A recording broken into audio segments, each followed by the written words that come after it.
નમસ્કાર મિત્રો, જય શ્રી કૃષ્ણ. સ્વાગત છે ફરી એક વખત આપનું આપણી યુટ્યુબ ચેનલ શ્રદ્ધા વાણીમાં.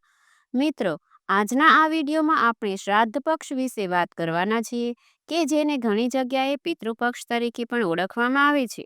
આજના આ સમયમાં આ શ્રાદ્ધ પક્ષનું મહત્વ ઘટતું જાય છે અને ઘણા લોકો તો પિતૃઓને માનતા પણ હોતા નથી. તો આપ દરેક સૌ લોકો માટે આ વિડીયો લઈને આવ્યા છીએ. આ વિડીયોમાં આપણે આ શ્રાદ્ધ પક્ષનું મહત્વ જાણીશું. શ્રાદ્ધ પક્ષ કરવાથી શું ફળ મળે છે તથા શ્રાદ્ધનો અર્થ શું થાય, શ્રાદ્ધના પ્રકાર શું છે તથા કોણે શ્રાદ્ધ કરવું જોઈએ અને આ શ્રાદ્ધ કરતી વખતે શું ધ્યાન રાખવું જોઈએ. અને ઘણા લોકોને પિતૃદોષ પણ હોય છે, તો આ પિતૃદોષને દૂર કરવા આ દિવસો દરમિયાન શું કરવું શું ન કરવું તેના વિશે આપણે જાણવાના છીએ. ટૂંકમાં કહીએ તો આ શ્રાદ્ધ પક્ષ વિશે સંપૂર્ણ માહિતી આપણે આ વિડીયોમાં જાણવાના છીએ.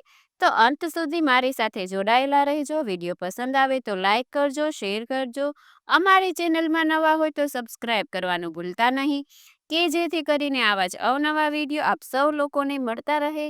તો મિત્રો, શ્રાદ્ધ એટલે કે શ્રદ્ધાપૂર્વક પિતૃઓ માટે કરવામાં આવતા કાર્યો.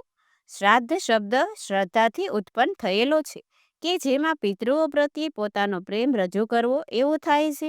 પણ આજના સમયમાં કેટલાક લોકો શ્રાદ્ધ નહીં કરવા પાછળ એવું પણ કહેતા હોય છે કે જે લોકો સ્વર્ગ સિધાવ્યા છે એ લોકો માટે કંઈ પણ પૂજા કરવી નિર્થક છે. પણ એવું જરાય નથી. ગરુડ પુરાણ મુજબ સંકલ્પથી કરવામાં આવતી પૂજા જીવ જે પણ યોનિમાં જન્મ લે છે અથવા લઈ ચૂક્યું છે તેને પ્રભાવિત કરે છે. આપણા ધર્મગ્રંથો જેવા કે મહાભારત, વાયુ પુરાણ, ગરુડ પુરાણ અને મનુસ્મૃતિમાં પણ શ્રાદ્ધનું વિશેષ મહત્વ દર્શાવેલું છે. શ્રાદ્ધ પક્ષમાં પોતાના પિતૃની સંતુષ્ટિ માટે તેમજ તેમના આશીર્વાદ મેળવવા માટેનો સૌથી ઉત્તમ સમય માનવામાં આવ્યો છે. એટલા માટે દરેક લોકોએ પિતૃનું શ્રાદ્ધ કરવું અવશ્ય છે. જે પણ કોઈ તિથિએ આપણા વડીલો મૃત્યુ પામ્યા હોય એ તિથિએ આ શ્રાદ્ધ પક્ષમાં તેમની પાછળ શ્રાદ્ધ કરવામાં આવે છે. તો હવે આ શ્રાદ્ધના 4 પ્રકાર છે. એક તો નિત્ય શ્રાદ્ધ, નૈમિત્તિક શ્રાદ્ધ, કામ્ય શ્રાદ્ધ અને વૃદ્ધિ શ્રાદ્ધ. નિત્ય શ્રાદ્ધ એટલે કે દરરોજ પિતૃનું સ્મરણ કરીને કરવામાં આવતું શ્રાદ્ધ. બીજું છે નૈમિત્તિક શ્રાદ્ધ એટલે કે કોઈ ખાસ સ્થિતિ પર કરવામાં આવતું શ્રાદ્ધ. ત્રીજું છે કામ્ય શ્રાદ્ધ એટલે કે કોઈ ખાસ મનોકામના પૂર્તિ કરવા માટે આવતું શ્રાદ્ધ. અને ચોથું છે વૃદ્ધિ શ્રાદ્ધ એટલે કે લગ્ન જેવા શુભ પ્રસંગો કરતા પહેલા કરવામાં આવતું શ્રાદ્ધ. તો હવે આપણે જ્યારે પિતૃપક્ષમાં શ્રાદ્ધ કરીએ છીએ તો કઈ તિથિએ શ્રાદ્ધ કરીએ તો આપણને શું ફળ મળે છે એના વિશે જાણીએ. તો કે પૂનમના દિવસે જો શ્રાદ્ધ કરીએ તો બુદ્ધિ, યાદશક્તિ અને ઐશ્વર્યની વૃદ્ધિ થાય. એકમનું શ્રાદ્ધ કરીએ તો ધન સંપત્તિની પ્રાપ્તિ થાય. બીજનું શ્રાદ્ધ કરીએ તો રાજા જેવું સુખ મળે. ત્રીજનું શ્રાદ્ધ કરીએ તો શત્રુઓનો નાશ થાય. અને ચોથનું શ્રાદ્ધ કરીએ તો છળ કપટથી બચવા થાય. પાંચમનું શ્રાદ્ધ કરીએ તો લક્ષ્મીની પ્રાપ્તિ થાય. છઠનું શ્રાદ્ધ કરીએ તો દેવતાઓ પણ પૂજા કરે એવું ફળ મળે. સાતમનું શ્રાદ્ધ કરીએ તો મહાન યજ્ઞનું પુણ્ય ફળ અને ભગવાનની કૃપા પ્રાપ્ત થાય. આઠમનું શ્રાદ્ધ કરીએ તો સમૃદ્ધિની પ્રાપ્તિ થાય. નોમનું શ્રાદ્ધ કરીએ તો અઢળક ઐશ્વર્યની પ્રાપ્તિ થાય. દસમનું શ્રાદ્ધ કરીએ તો લક્ષ્મીની પ્રાપ્તિ થાય. 11નું શ્રાદ્ધ કરીએ તો સમસ્ત વેદોના પાઠ બરાબર પુણ્ય મળે અને દરેક પાપોનો નાશ થાય. 12નું શ્રાદ્ધ કરીએ તો અન્નની પ્રાપ્તિ થાય. 13નું શ્રાદ્ધ કરીએ તો સંતાન, બુદ્ધિ અને દીર્ઘાયુષ્યની પ્રાપ્તિ થાય.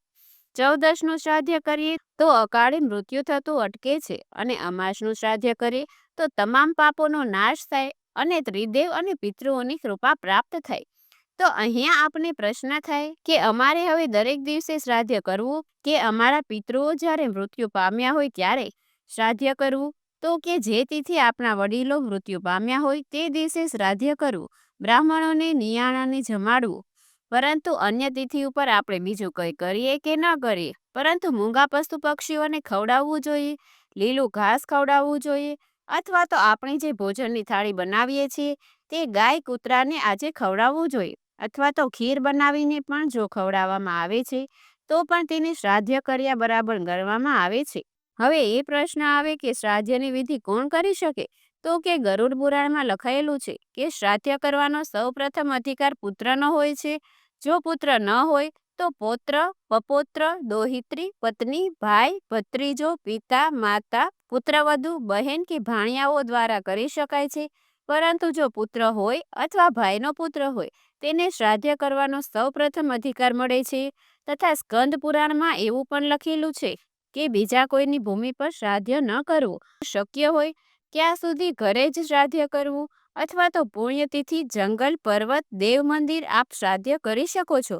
અને જે અજ્ઞાની મનુષ્ય પોતાના ઘરે શ્રાદ્ધ કરીને બીજાના ઘરે જમે છે તો તે પાપનો ભાગી પણ બને છે અને શ્રાદ્ધનું ફળ પણ નથી મળતું. તો હવે શ્રાદ્ધ સિવાય આપણે ત્યાં પંચબલી કર્મનું પણ મહત્વ બતાવેલું છે. તો આ પંચબલી કર્મમાં સૌ પહેલું આ ગૌબલી કર્મ એટલે કે જેમાં પશ્ચિમ દિશામાં ગાયને મહુવાના પાન ઉપર ભોજન પીરસવાથી અને તેમના દર્શન કરવાથી પિતૃઓ પ્રસન્ન થાય છે. બીજું આવે શ્વાન બલિ એટલે કે કેળના પાન ઉપર કૂતરાને ભોજન કરાવવાથી પણ પિતૃઓ પ્રસન્ન થાય છે. ત્રીજું આવે કાકબલી એટલે કે કાગડાઓ પિતૃઓનું જ રૂપ માનવામાં આવે છે, તેથી તેને આહાન કરીને તેમને ખીર અને પૂરીનું ભોજન આપવાથી તેઓ પ્રસન્ન થાય છે. ચોથું આવે દેવાધિબલિ એટલે કે કેળના પાન ઉપર ઘરની અંદર રહેલા દરેક દેવી દેવતાઓનું આવાહન કરીને તેમને ભોજન આપ્યા પછી તે ભોજન ગાયને ખવડાવી દેવું જોઈએ. અને પાંચમું હવે પીપલિકા બલિ એટલે કે કીડી પકોડા અને અન્ય જીવને કીડિયારું પૂરવાથી અથવા ઘઉંનો ભૂકો ખાંડ મેળવીને દેવાથી પણ પિતૃઓ પ્રસન્ન થાય છે. આ સિવાય પિતૃપક્ષમાં આપણને એવા ઘણા લક્ષણો પણ મળે છે કે જેના ઉપરથી આપણે સમજી શકીએ કે પિતૃઓ આપણા ઉપર પ્રસન્ન છે. પરંતુ ઘણા એવા લક્ષણ પણ મળે છે કે જેનાથી આપણને એવું લાગે કે પિતૃઓ આપણાથી પ્રસન્ન નથી. તો હવે પિતૃઓ આપણાથી પ્રસન્ન છે તે કેવી રીતે ખબર પડે? કે અચાનક ધનની પ્રાપ્તિ થાય, અચાનક સારા સગન થાય, આ દિવસો દરમિયાન આપણા કોઈ અટકેલું કાર્ય પૂર્ણ થાય, અથવા તો આપણા દીકરા દીકરીનું સગપણ ન થતું હોય અને કોઈ જગ્યાએથી વાત આવે અને નક્કી થાય તો પણ કહી શકીએ કે પિતૃઓ આપણા ઉપર પ્રસન્ન છે. પરંતુ જ્યારે પિતૃઓ આપણા ઉપર પ્રસન્ન નથી હોતા ત્યારે આ દિવસો દરમિયાન અચાનક બીમારીઓ આવી પડે છે, આર્થિક તંગી થાય છે, ધનનો વ્યય થાય છે, લગ્ન જીવનમાં કલેશ થાય છે, ધંધા નોકરીમાં સફળતા મળતી નથી, ઘરમાં હંમેશા તણાવ અને કલેશનો માહોલ રહે છે, તો આપણે કહી શકીએ કે પિતૃ આપણા ઉપર પ્રસન્ન નથી. તો હવે તેના માટે શું કરવું જોઈએ? તો કે તેમના માટે આ દિવસો દરમિયાન તર્પણ અને પિંડદાન કરવું અથવા તો ગરીબ જરૂરિયાતમંદો લોકોને દાન પુણ્યનું કાર્ય પણ કરી શકાય. રોજ સાંજે દક્ષિણ દિશા તરફ મુખ રાખીને દીવો પ્રગટાવવો, પાણિયારે પણ દીવો પ્રગટાવવો જોઈએ. ગાયને રોટલી, કૂતરાને રોટલી, કાગડાને કાગવાસ અને કીડિયારું પૂરવું, ગરુડ પુરાણનો પાઠ કરવો, વિષ્ણુ સહસ્ર નામનો પાઠ કરવો, ભગવદ્ ગીતાના પાઠ કરવા અને હનુમાન ચાલીસાના પાઠ કરવા. અને જે લોકો આ પણ નથી કરી શકતા તેમણે આ પિતૃપક્ષમાં 15 દિવસ પીપળાને પાણી રેડવા જવું જોઈએ અને ત્યારે ઓમ પિતૃભ્ય નમઃ અથવા તો ઓમ પિતૃદેવાય નમઃ અથવા તો ઓમ કુલદેવ્ય નમઃ અથવા તો ઓમ કુલદેવતાય નમઃ અથવા તો ઓમ નમઃ ભગવતે વાસુદેવાય આ પાંચમાંથી કોઈ પણ એક મંત્ર બોલીને પીપળાની પ્રદક્ષિણા કરવી જોઈએ. આવું કરવાથી પણ પિતૃઓને ધીરે ધીરે શાંત થાય છે અને પિતૃઓ આપણા ઉપર પ્રસન્ન થાય છે અને તેમના આશીર્વાદ આપણા અને આપણા ઘરના પરિવાર ઉપર વરસાવે છે. તથા પીપળા સમક્ષ બે હાથ જોડીને પિતૃઓને પ્રાર્થના અર્પણ કરવાની કે હે મારા પિતૃઓ, મારી પાસે શ્રાદ્ધ માટે ધન કે સામગ્રી નથી. હું ભાવપૂર્વક આપને નમસ્કાર કરું છું, આપને જળની અંજલિ આપું છું, આ પીપળાને જળ રેડું છું, તો તેનાથી આપ સંતુષ્ટ થાજો. મારી ભક્તિ અને ભાવનાથી પ્રસન્ન થઈને મને આશીર્વાદ આપજો. આવી રીતે પ્રાર્થના કરવાથી પણ આપણા પિતૃઓ સંતુષ્ટ થઈ શકે છે. તો આવી રીતે આપણા શાસ્ત્રોમાં, આપણા ધર્મમાં આ શ્રાદ્ધ પક્ષનો મહિમા બતાવેલો છે તથા શ્રાદ્ધના કેટલા પ્રકાર છે, શ્રાદ્ધ કોણે કરવું જોઈએ, શું ધ્યાન રાખવું જોઈએ તેના વિશે પણ જાણ્યું. આશા છે કે આ વિડીયોમાંથી આપને નવું જાણવા શીખવા મળ્યું હશે. તો વિડીયોને લાઇક કરી તમારા મિત્રોને મોકલી દેજો. અમારી ચેનલમાં નવા હોય તો સબસ્ક્રાઇબ કરવાનું ભૂલતા નહીં કે જેથી કરીને આવા જ અવનવા વિડીયો આપને મળતા રહે. તો ફરી મળીશું નવા વિડીયોમાં. ત્યાં સુધી આપ સૌ લોકોને અમારી ચેનલના જય શ્રી કૃષ્ણ. ધન્યવાદ.